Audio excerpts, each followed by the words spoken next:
I-Electoral College yindlela abantu eMelika abakhetha ngayo umongameli.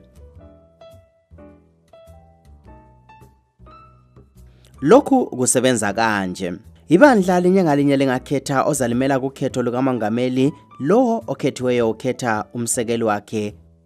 Abantu laba bakhankasa belungiselela ukhetho oluqhutshwa mhla ka-5 kuLwezi.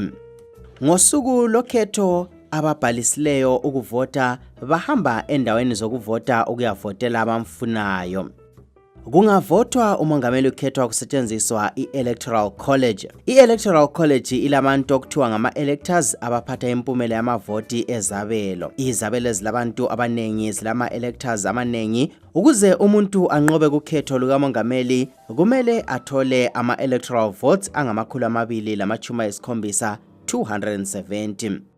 Ama-electors la avota kungedlula inyanga njalo umongameli ugcotshwa ngozibandlela.